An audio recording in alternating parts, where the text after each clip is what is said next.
All right, good evening, folks. Welcome to Monday Night Law on Kirk's Law Corner. I think Facebook's being hesitant.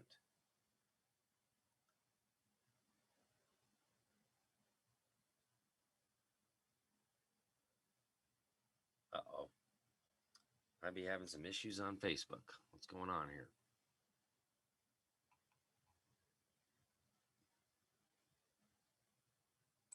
Let me do a refresh there and see if it fixes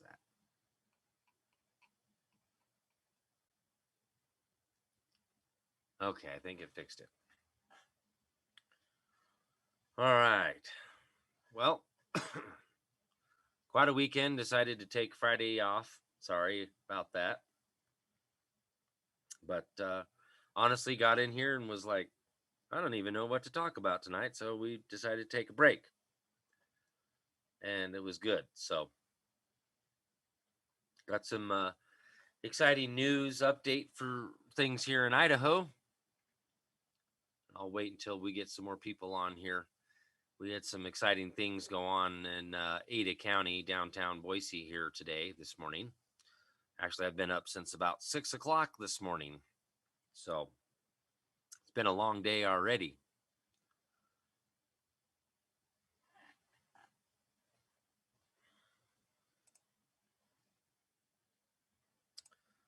So I want to thank everybody for being here. Thanks for the support, the love, the shares, the likes. And of course, over here on YouTube, the subscriptions and the thumbs up. And thank you to all my patrons over on Patreon and everybody who supports through here. I greatly appreciate you. If you'd like to help support the channels and pay the bills, want to send something through the snail mail and postal money orders, regular money orders, cashier's checks, anything like that, or gold, silver coinage, anything like that, which is pretty sparse right now. But anywho, over to the office there, 6477 West Fairview Avenue, Suite C, Boise, Idaho 83704. On the digital side of things, PayPal is Kirk_Pendergrass@hotmail.com. And my Cash App is the $ capital K, capital PEN71. And that is case sensitive. And then over on Patreon, of course, we're doing that Wednesday night workshop. And again, getting close to getting that set up for tier 3 and tier 4 for the Wednesday night workshop, doing documents and that kind of stuff. So education, right? The good stuff. Over on Patreon, and that's Patreon / or patreon.com/Kirk's Law Corner. And of course, don't forget to go over there onto kirkslawcorner.com and get your downloads from the library, Treatise on Arrest and False Imprisonment, The Authority of Law, Mason's Manual of Legislative Procedure, 2010 edition. We also have the 1953 edition on there. There's a couple of other books, PDFs and stuff that's on there. But lots of great stuff there for to download and read from. And get yourself educated. Got to have that knowledge, that power. It will literally empower you when you have this knowledge. I promise you. So,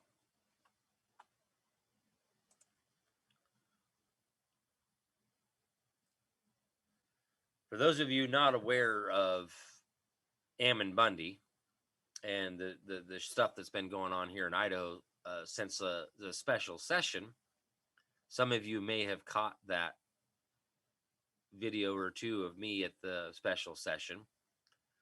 Part of that went down was Aaron Schmidt and Ammon Bundy were accosted through all of that. So was I, but they didn't arrest me, even when I stood in front of them. They arrested Brian Bowermaster, but they didn't arrest Misty Carfelt. Now, this was a situation where the people were sitting in the general public seating area, and our legislature seems to think that they have the power to make a rule of procedure that's supposed to govern themselves and their proceedings and not us, the people. that we have to seek permission from them. They have a special little committee there, whatever it is, commission, something, that you got to go and seek permission and get licensed by them to be media. And if you don't do that, then you can't be media. Well, I've recently discovered in the statutes that it specifically states that certain parts of the Capitol are to remain open, like I've discussed with the Capitol. What is it? He's the security guy. Okay. And I'm like, hey, this parts of the Capitol are supposed to remain open 24/7, 365 days a year. Oh, well, da da da da. Well, I found it. It's in the Idaho code. It says that like the garden level, the visitor center, level 2, blah blah, is supposed to remain open because that's our Capitol, that's our house, that's our building. So, anywho, they put up a piece of paper. Oh, darn it. Sorry over there on YouTube. No sound. I had the microphone muted on the YouTube. Sorry about that. Holy smokes. Well, you guys missed out on 6 minutes worth of stuff. Okay, I'm going to kind of recover this for those on YouTube that didn't get to hear anything. So apologize to you over here on Facebook and YouTube for that. Essentially, there's some stuff that was going on here in Idaho today that's been extended from the special session, August 24th, August 25th, the special session we had there. Ammon Bundy and Aaron Schmidt was supposed to go to a trial by jury today. And they didn't want to put a mask on, but they were there. Okay. And I'll just reiterate that I've been up since freaking 6 o'clock this morning. And I'm going to share with you this lawful notification letter that I brought and served to several different places today. One of them being the Ada County Courthouse. The second place is the Idaho Supreme Court. The third place is the governor. And the fourth place is the Attorney General for the state of Idaho. So,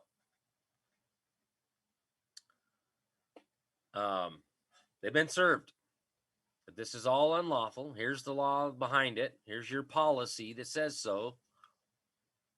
And you're not even in compliance with the policy.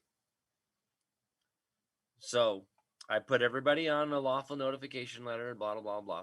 But anyways, so what happened down there at the special session was that the legislature has determined that they have the power to make a rule of procedure that says that we have to go and seek permission from their little committee thing that they made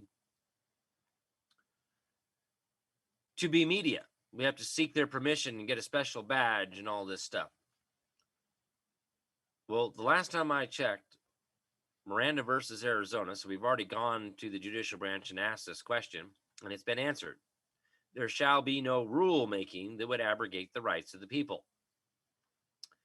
And I've also looked in the Idaho code and found where it says that the Capitol, certain parts of the Capitol are to remain open at all times.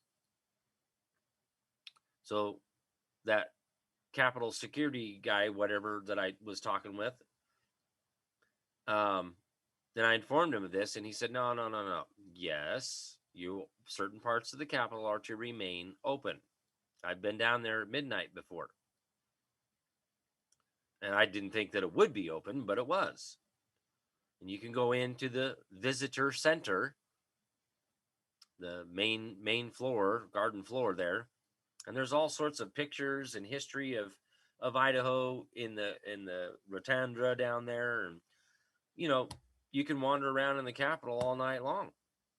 Anyways, they seem to think that they can close that now. Well, again, lack of knowledge, right? So they decided to make that rule and accosted several people at the special session. August 24th, 25th is actually when that actually happened. And for those of you that caught that video, sorry, Michael, wondering why your sound wasn't working. You had to reboot your computer. Yeah, needed a reboot anyway, right?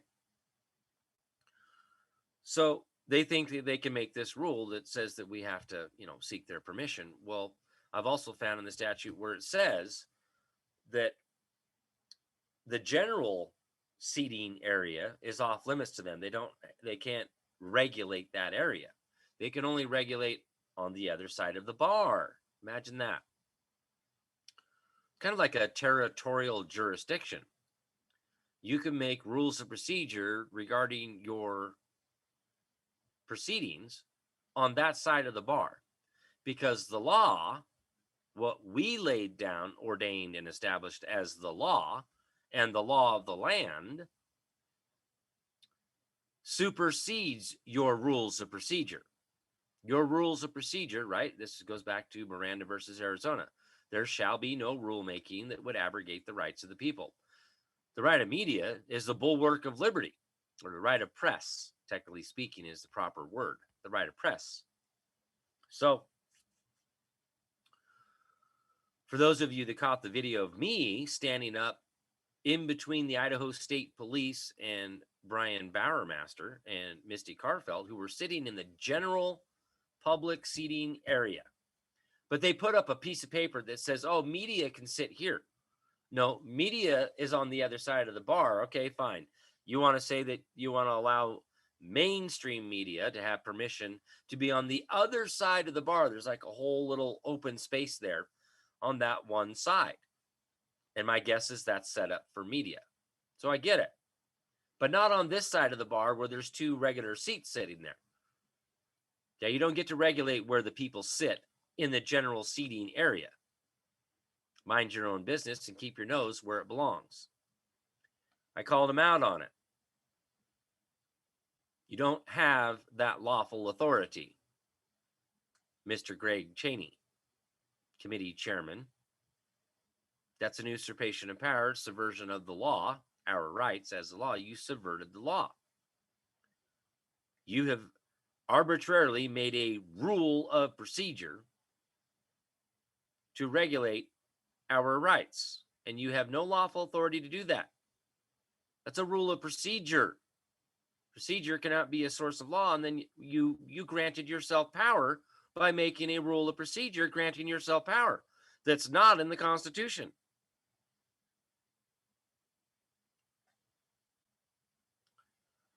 So Emma Bunny and Aaron Schmidt were two of the other people that were accosted through this whole thing and charged with trespassing. Now, here's a little unknown fact out there. When Ammon came back the next day after they told him he couldn't be there, and they tried to serve him with this piece of paper saying he's been trespassed and arrested him again, well, that case got dismissed because it was found to be unconstitutional. That's improper service. You can't serve him. Then not only that, this is a public place. General public, open to the public. Whoops. You have no lawful authority to deprive the people in their house. You're a servant. Servants do not dictate to the people what our rights are, how we decide to claim and exercise those rights. And nonetheless, these tyrants, these schoolyard bullies, seem to think that they can just do whatever the heck they want to do. And they play the game of catch me if you can. Which is why we need to be right here, or following somebody, or somebody that's teaching this stuff, or learn it yourself, whatever. I don't care where you go to learn this stuff, but please learn what your rights are. Learn how our form of Republican form of government is, how it's supposed to work, the limitations thereof. If you don't know this stuff, they get away with it.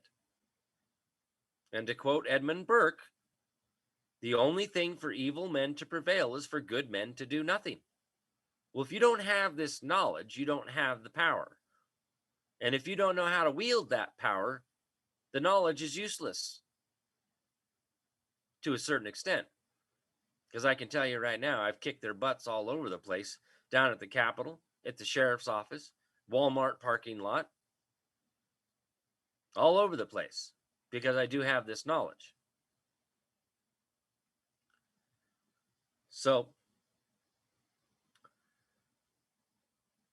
when it comes to effectively defending yourself is paperwork and learning how to make these arguments on paper and properly serve them and all these good fancy things pursuant to the rules of the common law and due process of law and the rules of procedure from the common law.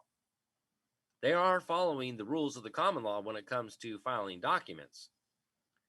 The law that they're using, well, that's another a question, right?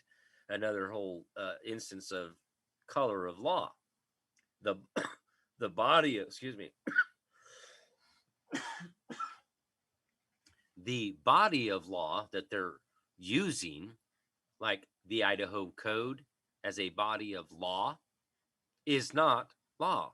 It's color of law.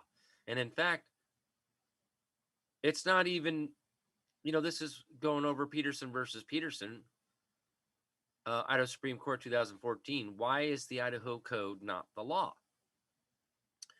Well, because the Code Commission does not have legislative authority.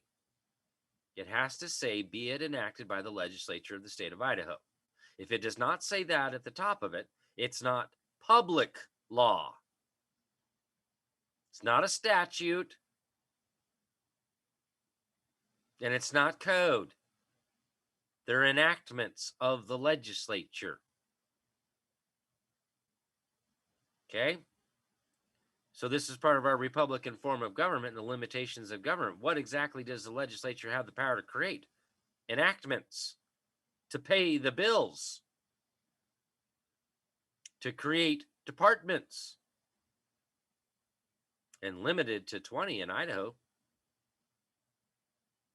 Because, that would be part of that Declaration of Independence, that declared act of tyranny of a tyrant, our declared enemy, erecting a multitude of new offices and sending hither swarms of officers to harass our people and eat out our substance, is not Republican in character or conduct or form of a Republican form of government.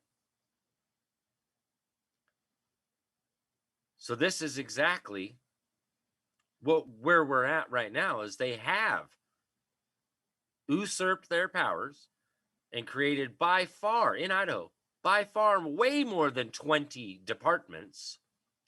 They just keep on creating whatever they want to create without limitation, because none of them reads the Constitution.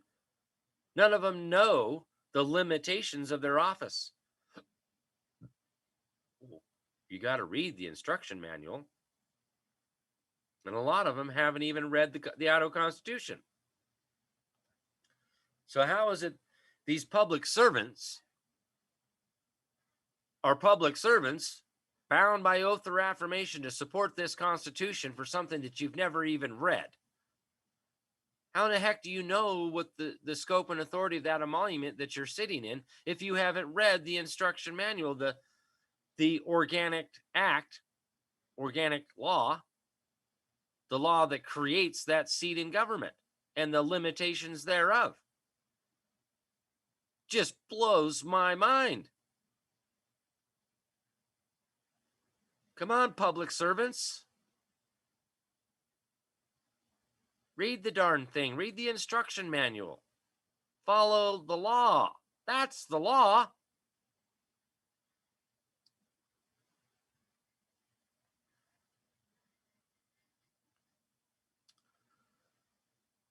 Just saying. So this is what happened today down there at the Ada County Court for Ammon Bundy and Aaron Schmidt. Go down there for their trial by jury. And of course, they don't want to wear a mask. So they wouldn't let them in. Well, we're here. Well, we're going to do a failure to appear. How do you do a failure to appear when they're standing outside the door and you won't let them in? Well, because you won't wear a mask. Well, who are you to dictate to me or any other man as a public servant to your boss, to the masters here, that we have to wear a mask? Just exactly where do you think you get that authority from? Can you open up the Constitution here, point to that emolument and grunt? Because I can't seem to find it in there. Maybe I misread the Constitution somewhere. Can you point it out to me? I can't seem to find it in there, no matter how many times I've read this sucker. I still can't find it. So, and this was a setup.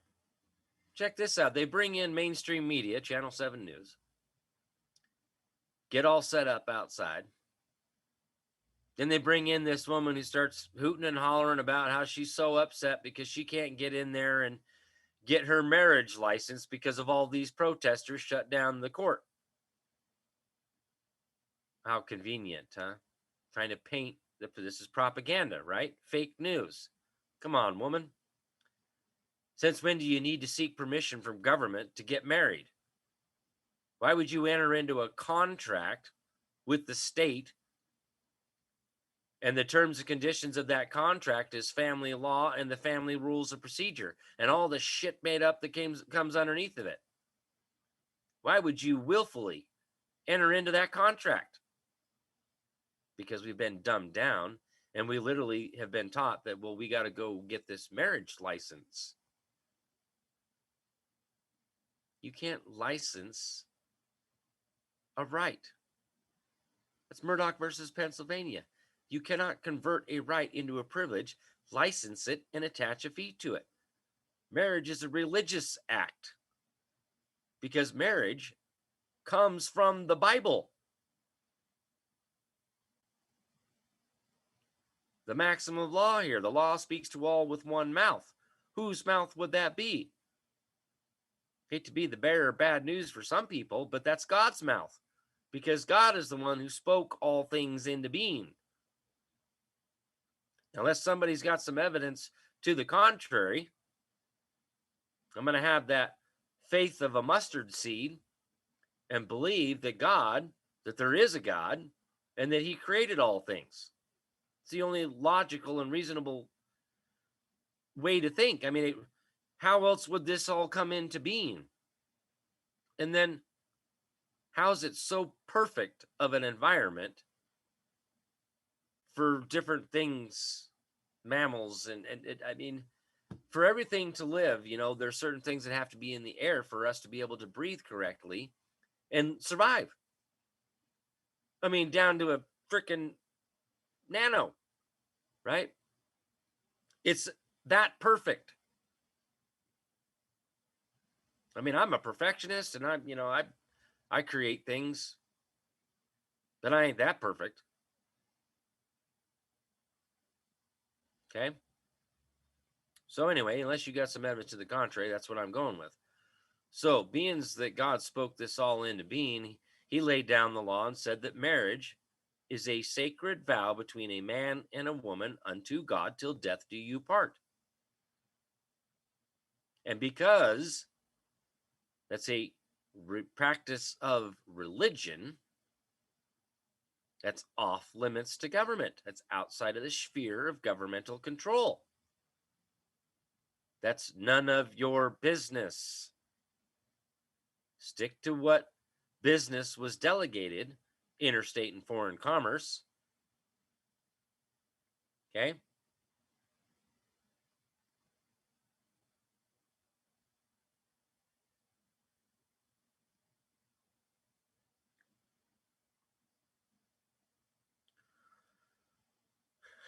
Right. Need mustard seed necklace for all patriots. That thing's pretty tiny. Actually, somebody sent me a book and there's a mustard seed taped in there. And I actually thought it was a little gold nugget. I'm like, oh, what the heck is this? Is it a piece of gold? No, it's a mustard seed. I'm like, ah. So it's pretty tiny. And that's all that God asks us to have is the faith of a mustard seed. So, you know, if marriage comes from the Bible, marriage is a sacred vow between a man and woman unto God till death do them part. How is it that we seem to think that we have to go get this piece of paper from government and have it signed? And then, it's a contract, which I get. But why is the state a party to the contract? And why is it that the legislature seems to think that they have the subject matter jurisdiction to create legislation regarding that marriage license? It just doesn't make any sense. But we've all been dumbed down. It's just the way it's been for the last 95 years. Since 1910, 1913.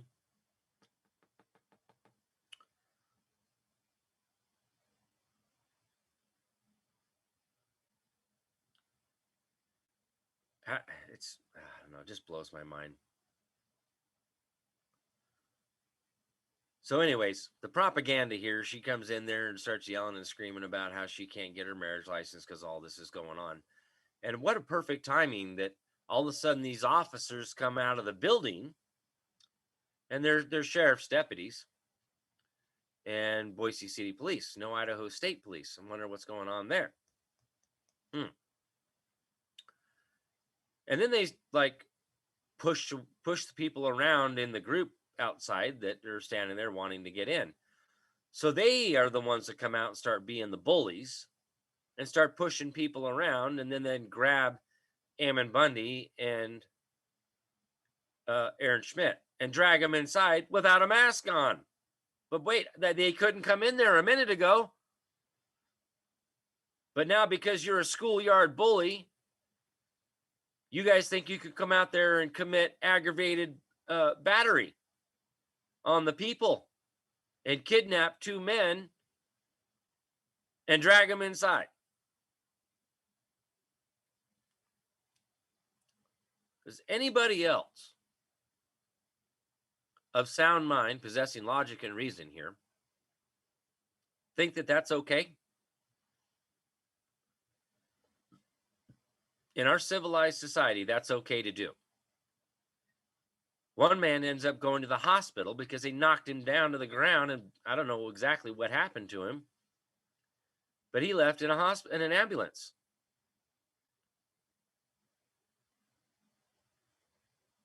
Is this what we're coming to? A society where we're no longer civilized, that you folks as servants of the people, remember fundamentally and principally here, of the people, by the people, for the people, have literally turned on the people and are now just being schoolyard bullies and beating people up and knocking people down and just doing whatever the heck you feel like you want to do, and don't think that you can be held accountable. That you have some sort of immunity from the criminal law. Boy, I got news for you folks. You're going to get a wake-up call here real soon. I'm working on it.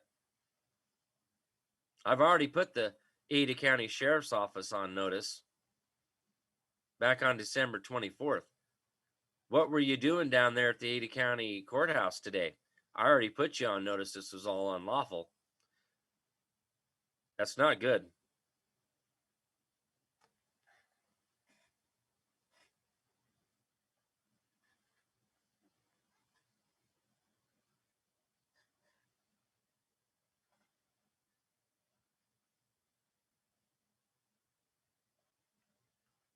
Well,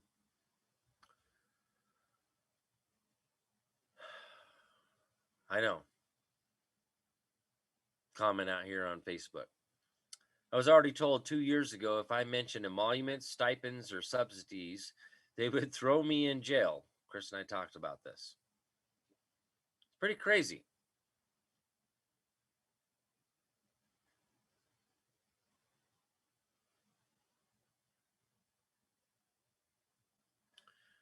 Right.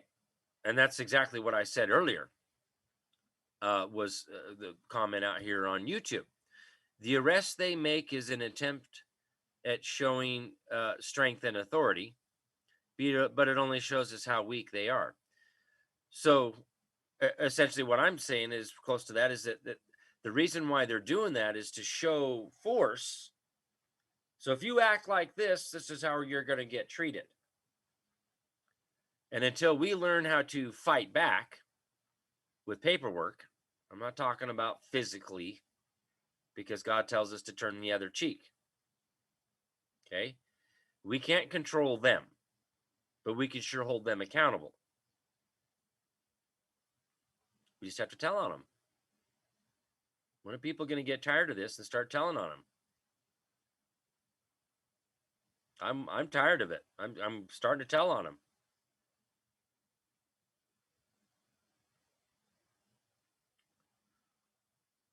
And again, I'll reiterate again, somebody down in California grabbed that A091 form and A0442 form, took it down to the federal, this is California, no less. Took it down to the federal district court. Sure, they got the rigmarole, got the runaround about how they can't do that. They can't go before the matter. Really? Remind them, Article 1, Section 21 of the Wisconsin Constitution, we all have the right to prosecute our own claims. In the end, they ended up taking the paperwork. Now, what I've been told is that for some reason, they got a new judge, and the hearing that was scheduled got vacated, the competency hearing. Now, how is that? Why would that happen after a criminal complaint and warrants for their arrest have been filed?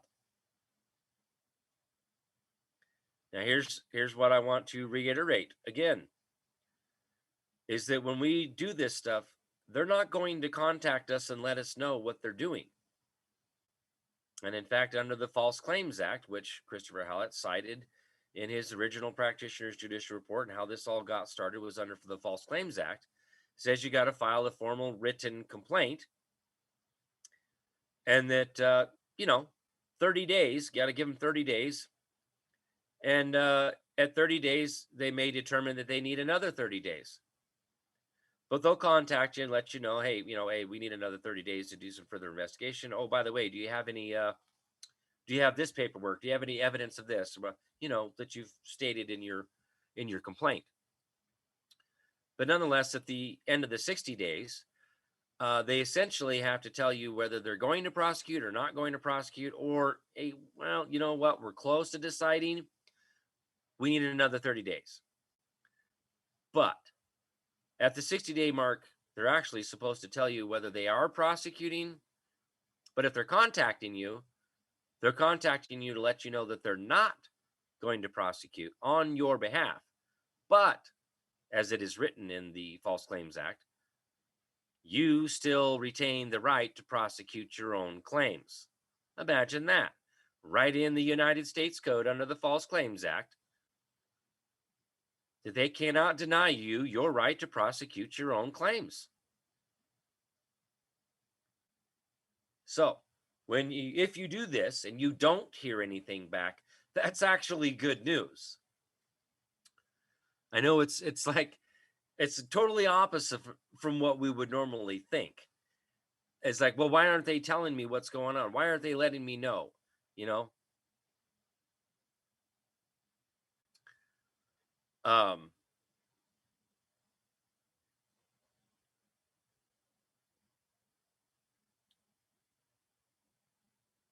Sorry. It's just backwards from what we would normally think. Why aren't they telling me? Why aren't they letting me know what's going on? Because they can't.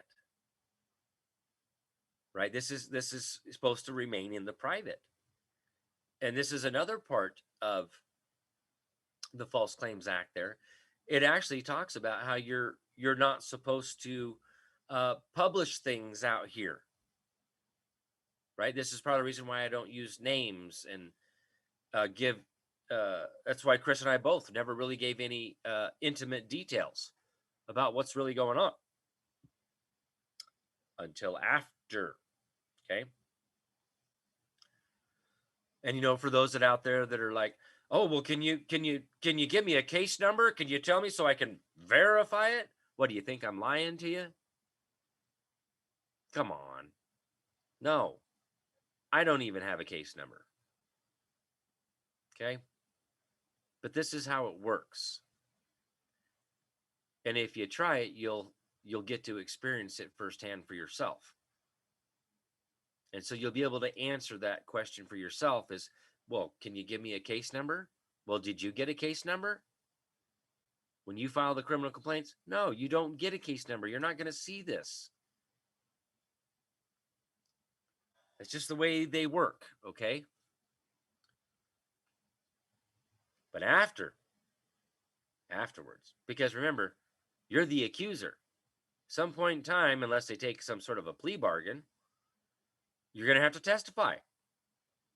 Then you're going to know about all of that. And once the trial's all done, whatever, you're going to know the case number. You're going to know the docket. You'll have access to that.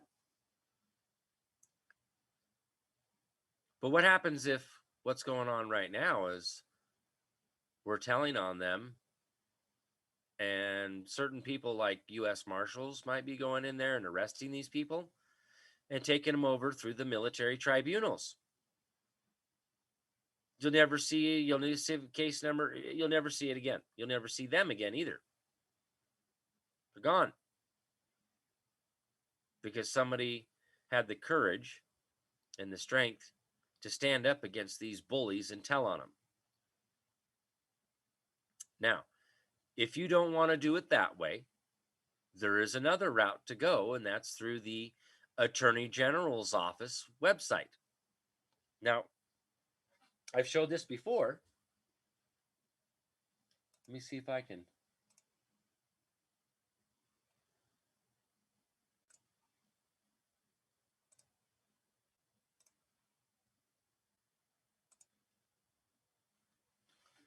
Pull this up.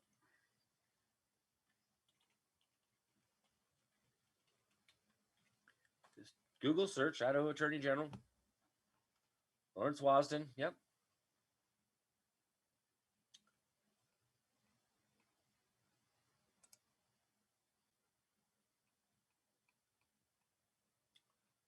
Oh, what's this? Forms. I wonder what that is.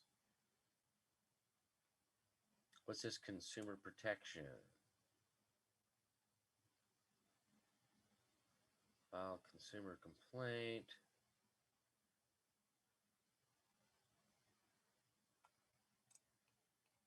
Oh, here we go.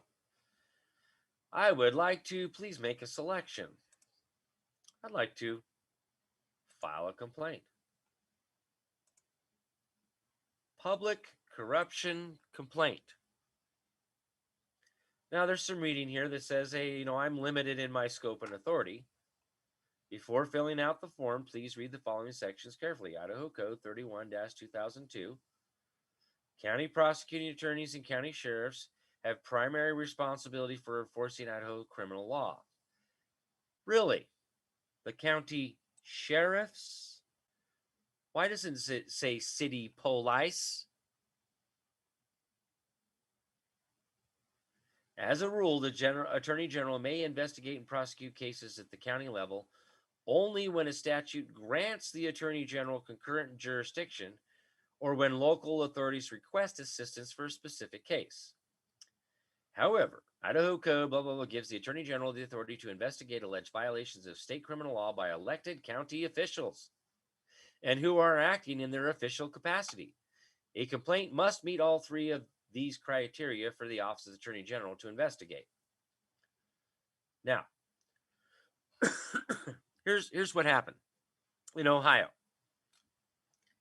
Same exact type website, same stuff, file a public corruption complaint. I helped her file two different actually it was total of three, but they only received two. Nonetheless, 5 days later, U.S. Marshals go in and make an arrest for a couple people. So the question is how did it go from state attorney general's office, who's saying he can only prosecute blah, blah, blah, blah, How did it get up over where the U.S. Marshals are making the arrests? It's because I believe, I could be wrong, but I believe these are actually going over to the federal district courts.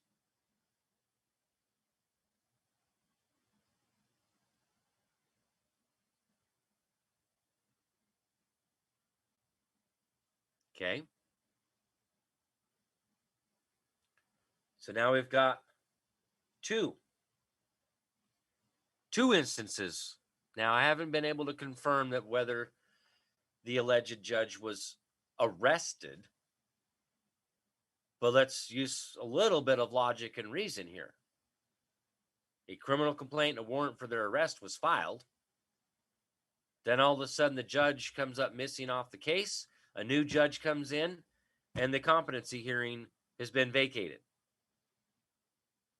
Now, to me, that's prima facie evidence that something went down. Definitely somebody got removed from the case, but I'm thinking somebody got arrested, just like the previous one. Okay, so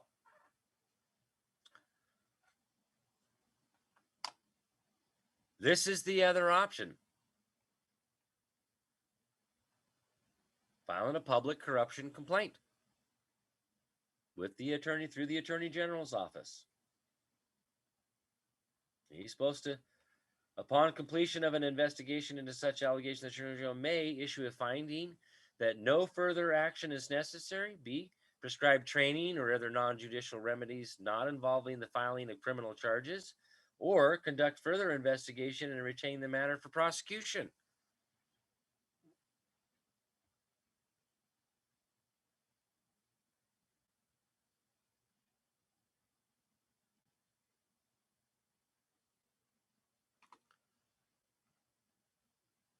What is going on?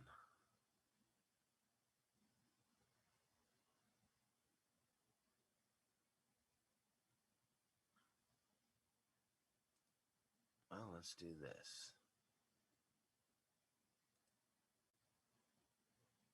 We'll put you both in timeout.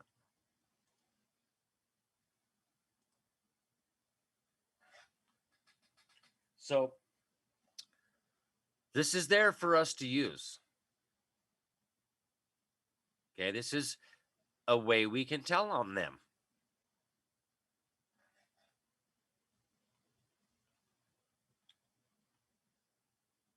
Each complaint is reviewed by Office of the Attorney General staff. If we determine no further action is necessary, you will be informed in as timely manner as possible.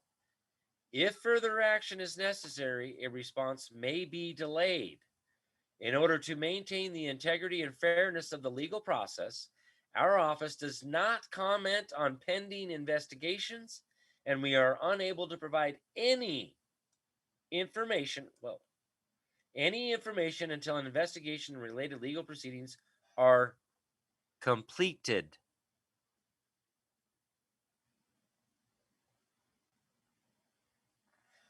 Okay? So there it is, telling us again, hey, we can't disclose any of this to you. I know, totally backwards from what we think and what we'd really like to have is we want to know, right? We want to know that you guys are doing something. But this is part of how things are supposed to work. You're supposed to remain in honor and stay in the private and not put that stuff out there to maintain the integrity and fairness of the legal process. Okay?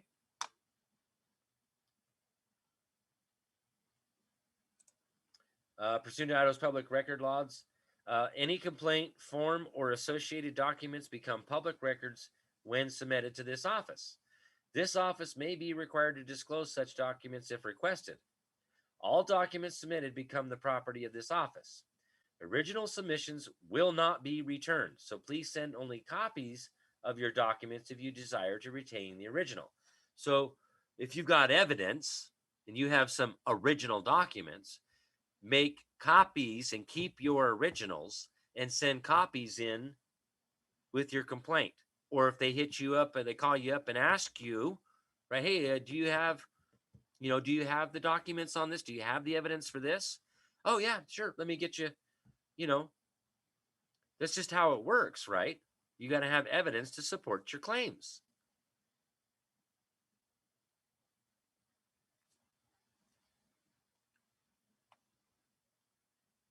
Now, here's it saying, well, what office is held? Well, clerk, auditor, recorder, commissioner, coroner, prosecuting attorney, sheriff, treasurer, public administrator, or tax collector, none of the above. You can still file it, right? It doesn't matter. They're a public servant. If the attorney general can't prosecute, maybe it gets sent on up a little bit higher.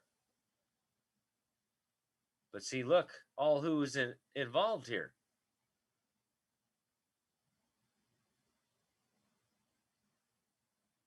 You got prosecuting attorney, the sheriff, a commissioner, clerk, auditor, or recorder, assessor.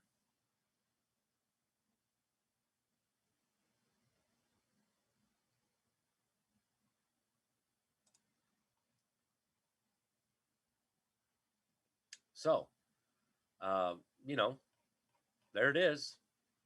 That isn't an option other than doing your own form, the A091 form.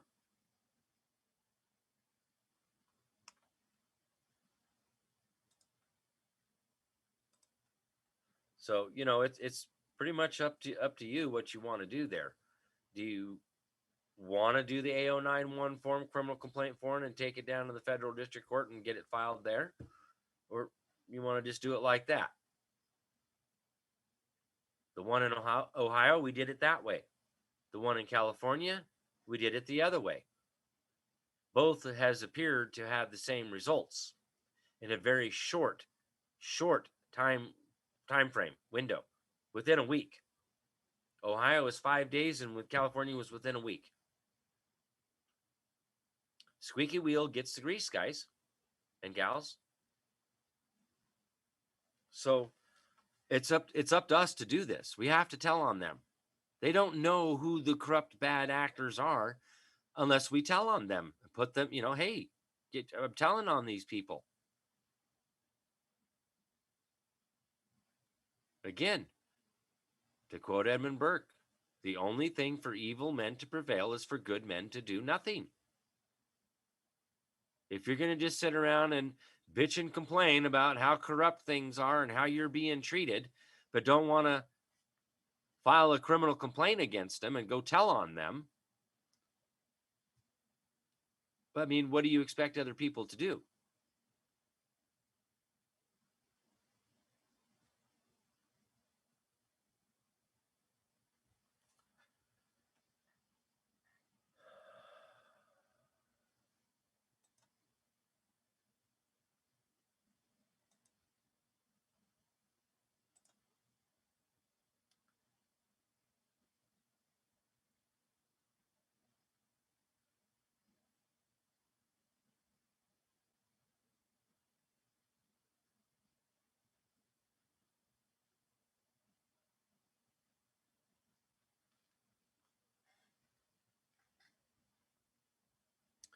Yeah, I put you in timeout over there because you guys are disrupting the feed. Okay, and I'm about to block you, so knock it off. So it's up to you guys. What are you going to do? I can lead a horse to water, but I can't force the horse to drink. And I'll give you a little tip. You're the only one that knows the facts of your case better than anyone else. Whatever case you have, a criminal case, a civil case, a family case, a probate case, it does not matter what kind of case.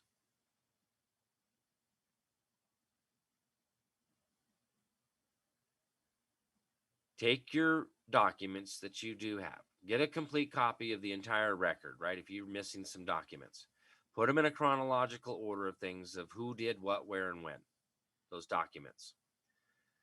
Write your story. Right? Write that sucker out 20 pages long. I don't care. Then go back through and pick out just the clear, concise statements of facts of who, what's the name of the man, what did he do, where did he do it, and when did he do it. That's it. And that document template of the form of a complaint, statements of facts, of clear, concise statements of facts, is in the Treatise on Arrest and False Imprisonment, page 11 and 12. 2 pages of statements of facts. Okay? This is why I highly recommend people read the Treatise on Arrest and False Imprisonment. It has a summons document template, a complaint document template, and a brief document template. Right there in there.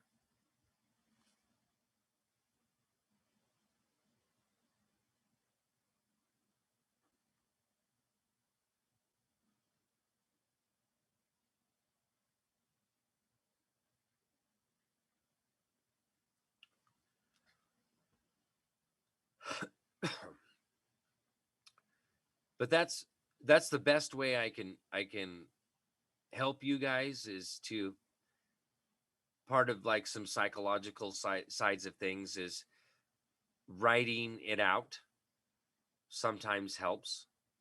And I get that a lot of people are traumatized, mentally and emotionally traumatized, and are froze up and just can't do this, right?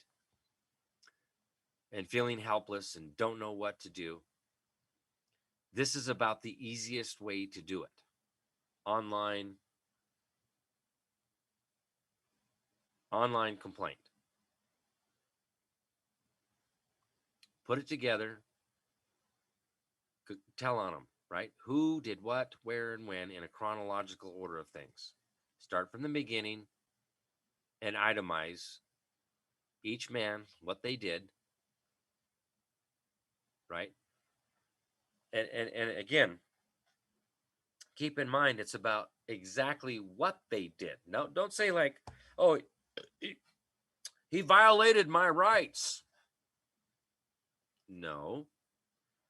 Tell me how he violated your rights. What was the conduct that violated your rights?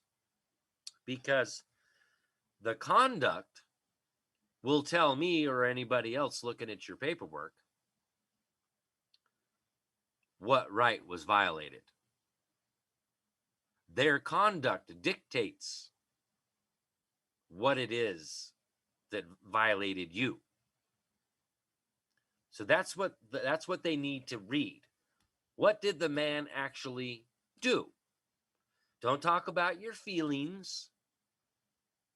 Okay? This isn't about feelings.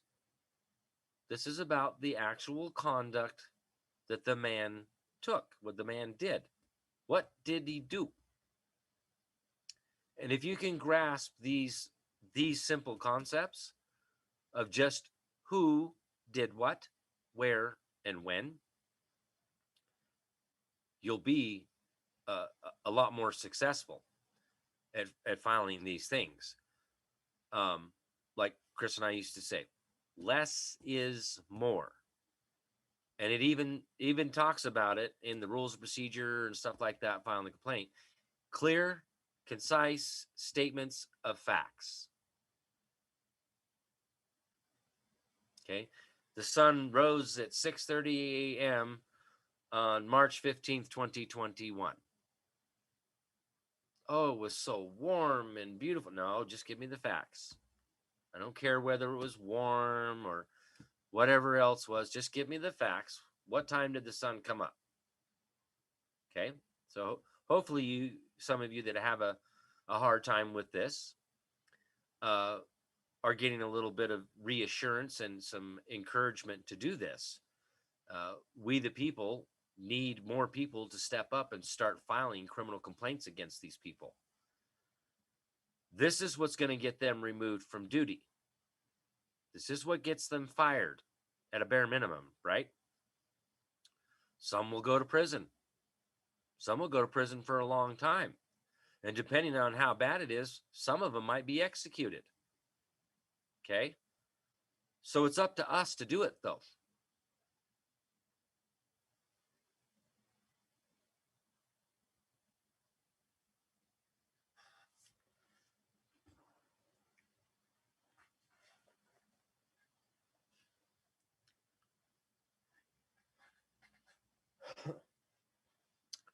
No, no, you don't have to do a notice of liability unless you're going to sue them civilly. So criminal, for a public offense, they're already supposed to know they can't do that. Just like they're supposed to know they can't violate your rights. But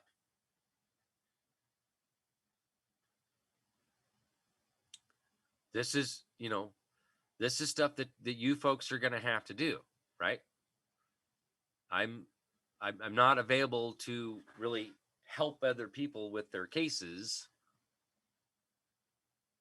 I mean, on Patreon is kind of where that would actually come to fruition. If you seriously want my specific time for that, you'll have to get into tier 3 or specifically tier 4. Now, if you're in Idaho and in the local area, but I'm pretty busy with everything else I got going on, and I'm about to file my lawsuits, both criminal and civil and political, all 3 branches of government. I'm going to hit them all. So, because of that, I did do a lawful notification letter. And I'm going to show you just a little bit of it because it's 62 pages. So to give you an idea of where I started and how I started this lawful notification letter, it started out being about 18 pages. And then, let me tell you, taking that 18 pages and breaking it down into 4 pages was extremely difficult, but I did. But this particular one, I wanted it really, really sent home, and it's pretty intricate. I get in depth with the code, right? Lawful notification letter is letting them know here's the law and here's your liability, and as well as a notice of intent to sue. So, lawful notification letter, notice of liability. To know a thing and to be bound to know it are regarded in law as equivalent. To the state of Idaho, notice it's in all capital letters. The state of Idaho in proper English, and state of Idaho in their other schmew that they make up. Which will the real state of Idaho please stand up? Which one is the real state of Idaho? That's this one. This is the fiction corporation from 1871 Reconstruction era stuff. This is how they're all written. This is the corporation. This is the true republic. This is the bar. Okay?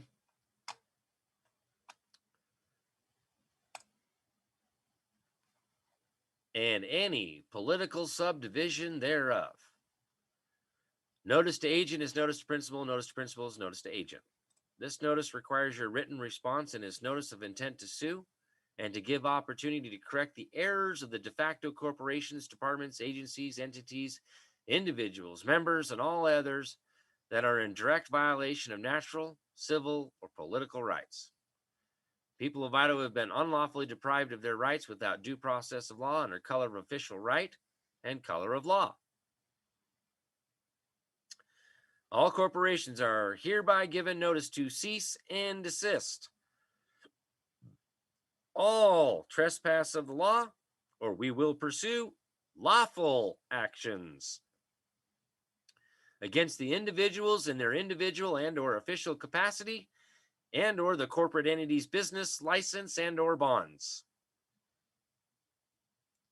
Not legal actions, lawful actions pursuant to the law. All district health, Department of Health and Welfare orders of quarantine are unlawful and wholly void for any effect. Now, I can make that statement because I've done the research on what a quarantine is and what an order of quarantine entails and how that's supposed to come about and how it's supposed to be effectuated, which is in this document. So I show them what an order of quarantine, how it's supposed to work according to their own policy that the legislature wrote, right? So you can't deny what the law says. Well, what the code says. And then I cite some case law for them. All laws which are repugnant to the Constitution are null and void. Marbury versus Madison. Everybody knows that one. Where rights secured by the Constitution are involved, there can be no rulemaking or legislation which would abrogate them. Miranda versus Arizona. An unconstitutional act is not law. It confers no rights, affords no protection, it creates no office. It is in legal contemplation as inoperative as though it had never been passed. That's Norton versus Shelby County. Now, the proper citation of the Miller versus U.S. is actually Evelyn Miller as the appellate versus the United States of America appealee, also known as Miller versus U.S. So, execution of process and the performance of duty by constituted officers must not be thwarted. But these agents, servants of a government and a society whose existence and strength comes from these constitutional safeguards, are serving law when they respect, not override, these guarantees.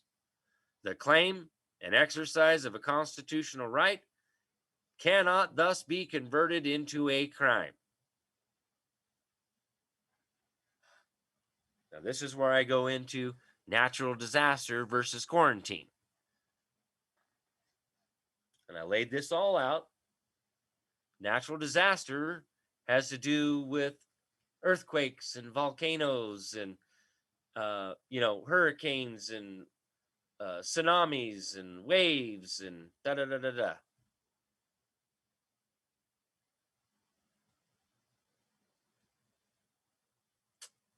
I'll be darned. So, quarantine has to do with being sick. Natural disaster has to do with catastrophe. Cause, like an earthquake splits open the road, tears up the road, tears down some buildings. Right? That's a disaster.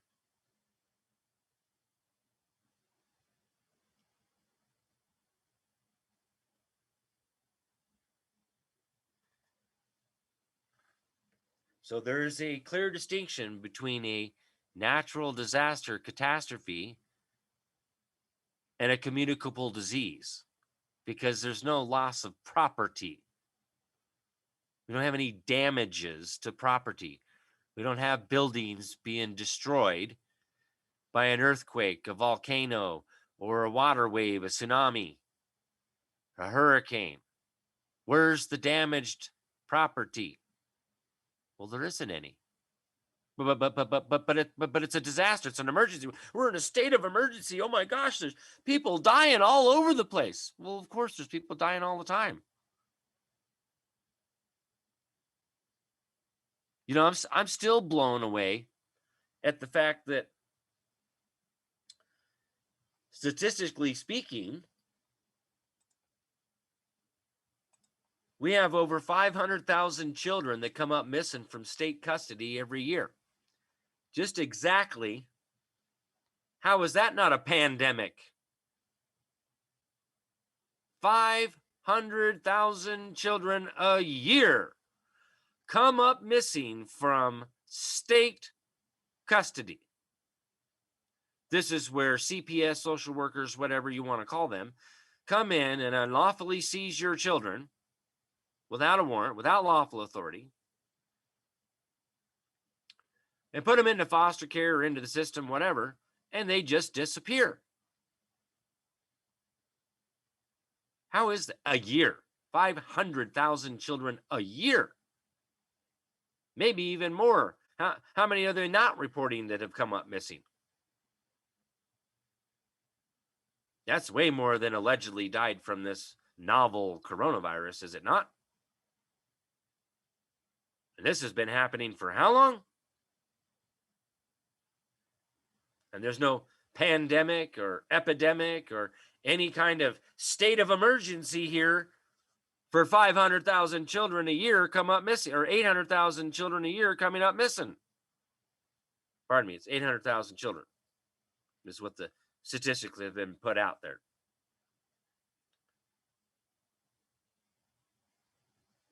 So how is that?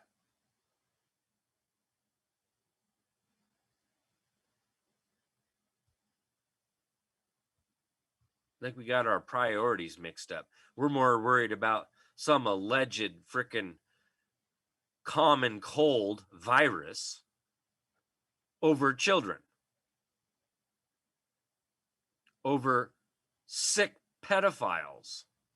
Who knows what they're doing to these children? Well, some people do.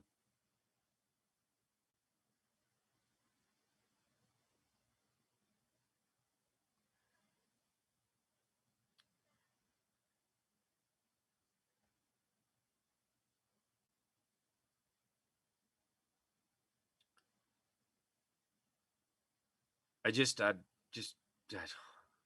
almost drives me crazy to think that we're more worried about this common cold alleged virus that, by the way, hasn't been proven to exist. I don't know if you all caught that. I know it's heavily censored out there. But as far as I'm aware, there's never been proof, never been isolated that this thing actually exists. I mean, I know that the coronavirus, there's several, like what 27 different strains of the coronavirus. That's fine, but it's listed in the medical encyclopedias as a common cold, right there along next to influenza. And then the weird thing is the influenza numbers this last year just kind of like disappeared. So where did all the influenza cases go? Well, with this new novel virus, influenza just magically disappeared this last year. Come on. Come on, man.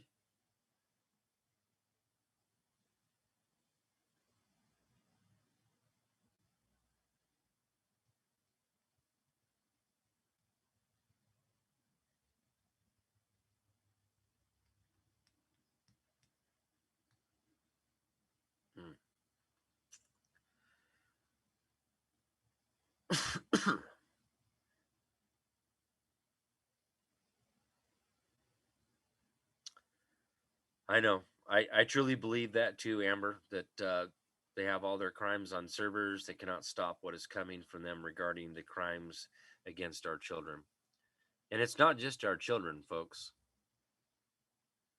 It's destroying the minds of the mother and the father. It's destroying the grandparents.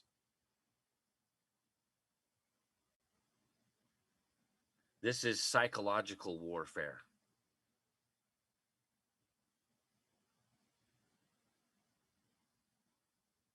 It's part of the Rules for Radicals, written by Saul Alinsky,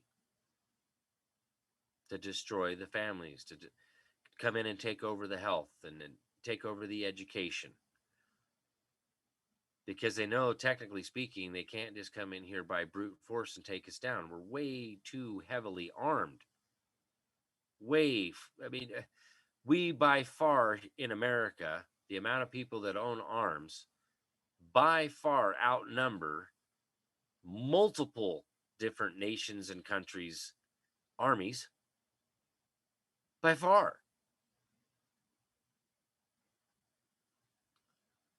So they're not going to be able to just strong arm us in that sense. This is why they followed the rules for radicals and infiltrated, invaded all of these seats in government. And they make their own law. And again, this isn't just something new. This goes clear back to 400 BC, folks. That long ago that they've been working on this. 400 BC, not AD, BC. This one world government, this new world order, this global reset. They reset all the time, financial realm of things. But this one seems to be a little bit different because there's certain people involved that are fighting against it worldwide. And it isn't just one man. And it isn't just one country. It isn't just one nation. There are several countries, several nations, and several leaders in all these other different countries and nations that are sick of it, that are tired of it. They're tired of the world child pedophilia ring crap. They're tired of the money, scam, scheme, scam, and fraud of human trafficking, part B. Not just the sexual side, the debt slave, the peonage, these bills of attainder, bills of pains and penalties. We made this legislation that says this is a crime and here's the punishment, and you've been attained to pay this bill. Now pay up or go to jail or both.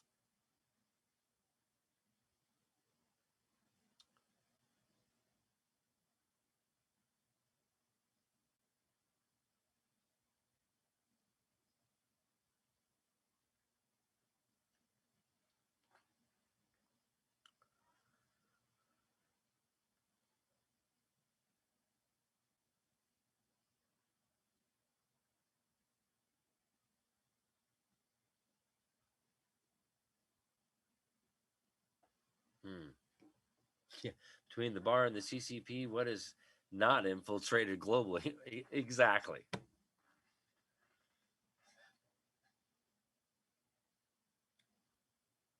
So that's, in my mind, this is where we're at, folks.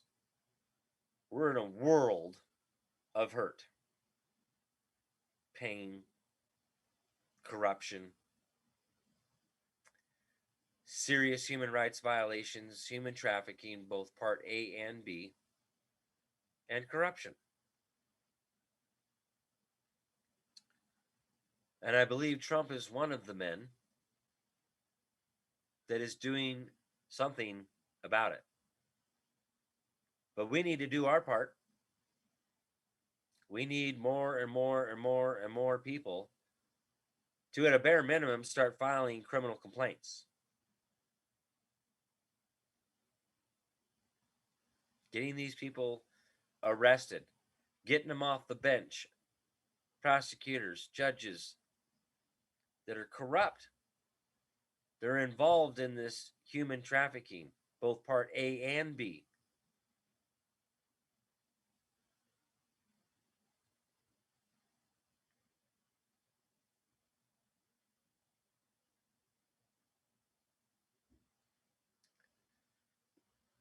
So, who's with me? We going to do it? We need more people to do it. I'm working on taking down Idaho, all of it, at least on this mass stuff right this second, right this minute.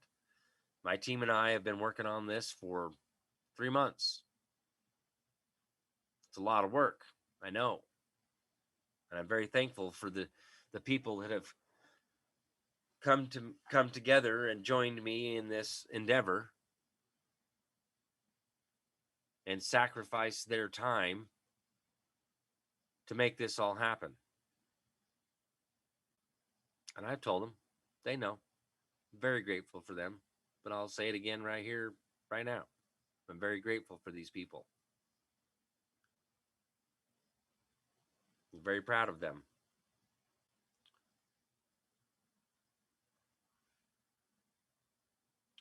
And I'm also looking for other people to join the team. We've had some people leave and need to fill some seats under Kirk's Law Corner LLC license, business license. So if you're in the Boise area, Boise, Idaho area, and you have some knowledge and skills that you might be willing to share your time and help, go after bad actors in government who trespass the law for emoluments violations and more.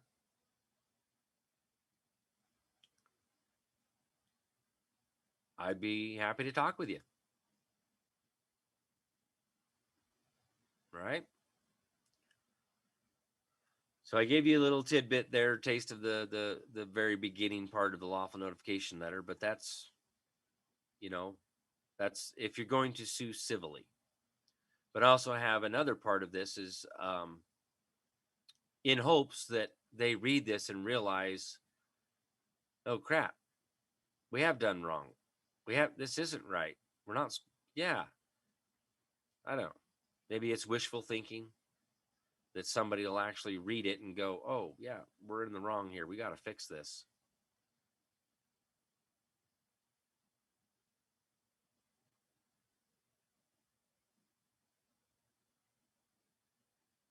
Oh yes, another thing. Get together in your own area, especially if you're state-wise. You can still do things online, but if you can get in a few people in your local area to come together, it eases the burden, and you can achieve more, and you're a little more protected because you're working in together as a group, and you go around as a group. Okay. So I see people, hey, where are you at in Texas? Blah, blah, blah. Yeah, that's it right there. We need to come together. Now, Tony Pellegrino, again, he's out there in Pittsburgh, Pennsylvania. He's getting ready to move back home for him, back with his family, and spend some of their late years with his parents. Much love to you out there, brother, Tony. Kicking butt out there with the sister.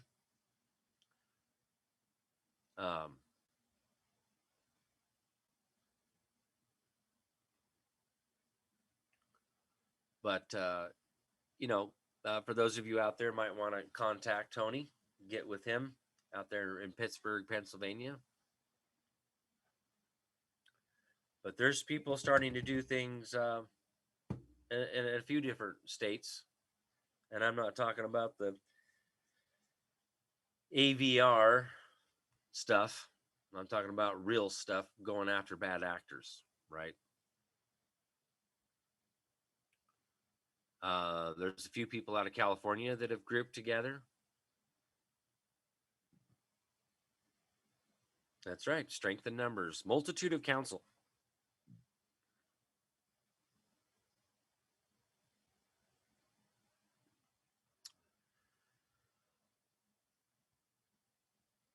So, on that note, folks, I'm pretty well wore out and beat. I hope that I inspired some people to do something about this tonight. Give you another option to go through the website. Now, I know that some states don't label it as public corruption complaint. Some states don't even have anything similar to that. Consumer complaint. You could try going under consumer complaint. But do what you can to find it. But I do know some states do have it set up for a public corruption complaint. Nonetheless, you can still relatively do the same thing and tell on them through your attorney general anyways. and just call it a public corruption complaint. And you can write it out. All right. So thank you all for being here. And thanks for the love and the kindness and the support and the prayers. I could always use the prayers. Prayers all around for everybody out there, the U.S. Marshals, the military, everybody out there doing the right thing. And of course, pray for our enemies, which that's a hard one for me, but God tells us to pray for our enemies. So I want to thank you all for being here and having the courage to try and learn, try to get through this one step at a time. Okay. But if you'd like to help support Kirk's Law Corner, the channels here, and keeping the bills paid so I can keep this going for free over here, you could send donations over there to the office, to the snail mail, 6477 West Fairview Avenue, Suite C, Boise, Idaho 83704. For the digital side, PayPal, Kirk_Pendergrass at hotmail.com. And I do have the Cash App there, which is the $, capital K, capital P, EN71. And then for those of you who'd like to do like a reoccurring monthly deal over there on Patreon, and if you get up in the higher tiers, tier 3 and tier 4, you're going to get more. A lot more information. Okay. Stuff that I can't really put out on here. So much love to everybody out there. God bless. And I hope you all stay safe, strengthen numbers, get together, find people right here on the feed where you're at. Make posts. Say, hey, I'm looking for people to work with in Pennsylvania, Texas, Utah, wherever you're from, Arizona. Start coming together. Start working together. All right. So much love, everybody. And on Patreon, we'll see you over there. Wednesday night workshop. Again, 4 p.m. Pacific, 5 p.m. Mountain, 6 p.m. Central, 7 p.m. Eastern. Okay. So again, I'll leave it open for everybody who's on Patreon right now to join in for roundtable discussion and just kind of hanging out and talking and answer questions, Q&A. All right. So God bless, and we'll see you. If I don't see you Wednesday night on Patreon, then we'll see you back here on Friday night. All right. Much love, everybody. Have a good night.